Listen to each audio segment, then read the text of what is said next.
Good evening दोस्तों, मैं सिर्फ नितिन कुमार आपके अपने चैनल लेट्स क्रिएट पे स्वागत करता हूं।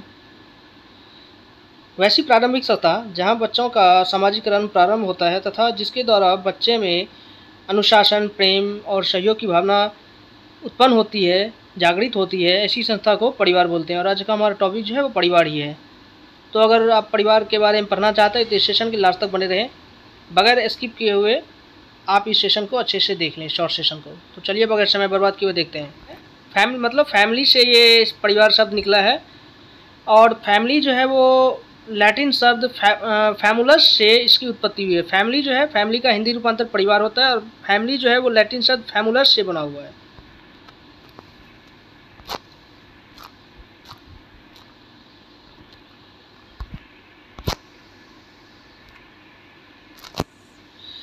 फैमिली परिवार में रक्त संबंध का होना आवश्यक होता है, उसे ही हम परिवार कहते हैं। देखिए, सबसे पहला पॉइंट होता है परिवार। हम किसी अरे गहरे को अपने परिवार में ले आए, रख लें तो उसको हम परिवार का सदस्य नहीं मान सकते, क्योंकि परिवार वही होता है, फैमिली मेम्बर वही होते हैं जो एक दूसरे से रक्त संबंध से बंधे होते हैं। वो मेरे मतलब माँ के फैमिली के रक्त संबंध से हो या पापा के फैमिली के रक्त संबंध से हो, पिता के फैमिली के रक्त संबंध से हो, तो वही परिवार होता है जिसमें किसी न किसी के द्वारा रक्त संबंध स्थापित हो।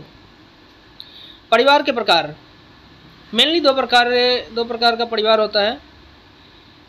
एकल परिवार जिसमें पति पत्नी और उसके अविवाहित बच्चे होते हैं। देखिए, हर बार ये आपको क्वेश्चन आ जाता है परिवार से, जिसमें आपको एकल परिवार से भी पूछ लिया जाता है कि ऐसा परिवार जिसमें पति पत्नी और उनके अविवाहित बच्चे होते हैं, तो ऑप्शन दे दिया जाता है एकल परिवार, संयुक्त परिवार और दो और ऑप्शन दे दिए जाते हैं।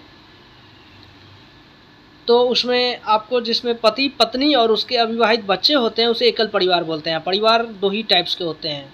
पूछ सकता है आपको कि परिवार कितने प्रकार के होते हैं? 4 प्रकार के, 2 प्रकार के, 3 प्रकार के, 1 प्रकार के। तो 2 प्रकार के will be the right answer. 2 types परिवार के 2 टाइप्स होते हैं, जिसमें एकल परिवार जिसमें पति पत्नी और अविवाहित बच्चे होते हैं। संयुक्त परिवार ऐसे परिवार होते हैं जिसमें पिता के फैमिली के पूरे जो मतलब रिलेशन हैं उनके तरफ से दादा दादी, चाचा चाची, ताई ताऊ या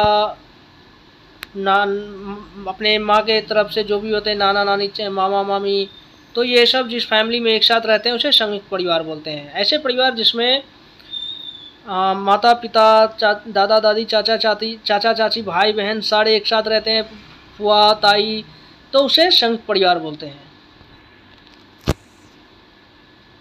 देखिए, परिवार की इम्पोर्टेंस क्यों होती है। वंशानुगत संबंध तथा कुछ खास गुण एक पीढ़ी से दूसरी पीढ़ी को मिलता है। देखिए, परिवार की विशेषता जो है वो परिवार की अनेक विशेषताएं होती है जो निम्नलिखित हैं। फर्स्ट पॉइंट है वंशानुगत संबंध। वंशानुगत में संबंध में क्या होता है? पारिवारिक सदस्यों के बीच वंशानुगत संबंध होते हैं तथा कुछ विशिष्ट गुण एक पीढ़ी से दूसरी पीढ़ी को प्राप्त होते हैं। सेकेंड है सामाजिक संस्था। परिवार सामाजिक संस्था की मौलिक इकाई के रूप में कार्य करती है। सामाजिक संस्था के रूप में सामाजिक संस्था की मौलिक इकाई के रूप में परिवार काम करती है। इसलिए क्योंकि बच्चे जब पैदा होते हैं तो उनका जो पहला अध्यापक होता है, प्रथम अध्यापक, उसकी माँ होती है। और प्रथम जो सामाजिकरण संस्था होती है वो परिवार ही होता है बच्चों का। इसलिए सामाजिक संस्था, प्रथम सामाजिक संस्था यही होता है, परिवार ही होता है। परिवार की विशेषता है आर्थिक व्यवस्था। पारिवारिक सदस्य अपने सभी सदस्यों की आर्थिक स्थिति को बेहतर करने के लिए वित्त की व्यवस्था करते हैं। देखिए, परिवार की विशेषता ये भी है कि उसमें आर्थिक व्यवस्था, एक दूसरे की मदद करने के लिए फैमिली में सभी लोग एक दूसरे की हेल्प करते हैं आर्थिक रूप से भी। इसमें वैवाहिक अनिवार्यता का होना आवश्यक होता है, तभी आप परिवार का गठन कर सकते हैं, वो एकल परिवार हो या संयुक्त परिवार हो। संयुक्त परिवार का भी गठन तभी हुआ जब हम लोगों के दादा दादी ने शादी किया, फिर उनके बच्चे हुए, फिर उनके बच्चे की शादी हुई तो हम लोग हुए। तो ऐसे ही संयुक्त परिवार का निर्माण हुआ। तो वैवाहिक अनिवार्यता इसमें एकदम जरूरी होता है फैमिली बनाने के लिए।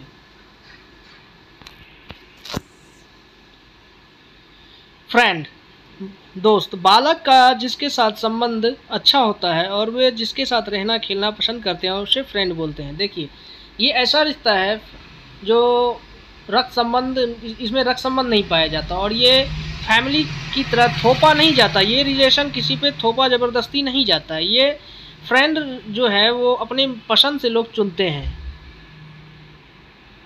इसमें रक्त संबंध नहीं पाया जाता। ये रिश्ता एक ऐसा रिश्ता है जो थोपा नहीं जाता, बल्कि हम अपनी मर्जी से चुनते हैं। देखिए वही चीज़ लिखा हुआ है।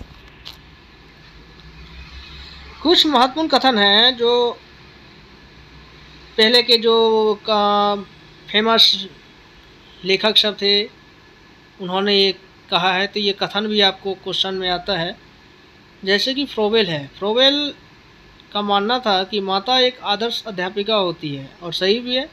बच्चे के लिए सबसे आदर्श अध्यापिका माँ ही होती है, इसलिए बच्चे का घर पर शिक्षा दी जानी चाहिए। फ्रोबेल ने सपोर्ट किया कि बच्चे की जो आदर्श अध्यापिका माँ होती है और बच्चे की शिक्षा जो है वो घर पर ही दी जानी चाहिए। वो घर पे शिक्षा देने की सपोर्ट करते थे। पेस्ट्रोलॉजी जो थे उन्होंने कहा कि बालक की प्रथम पाठशाला परिवार है। देखिए सभी लोग बच्चे की पाठशाला, बच्चे की आदर्श अध्यापिका के रूप में परिवार और माँ को सपोर्ट कर रहे हैं। तो सभी लोगों का यही मानना है लगभग।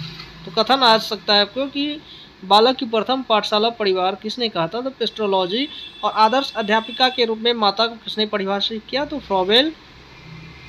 रूसो ने कहा कि पिता बालक को प्रकृति की गोद में शिक्षा दे। देखिए रूसो ही एक ऐसे थे इन तीनों में जो पिता को सपोर्ट कर रहे थे कि पिता अपने बच्चे को प्रकृति की गोद में शिक्षा दे। बाकी ये दोनों जो थे वो परिवार और माँ को सपोर्ट कर रहे थे।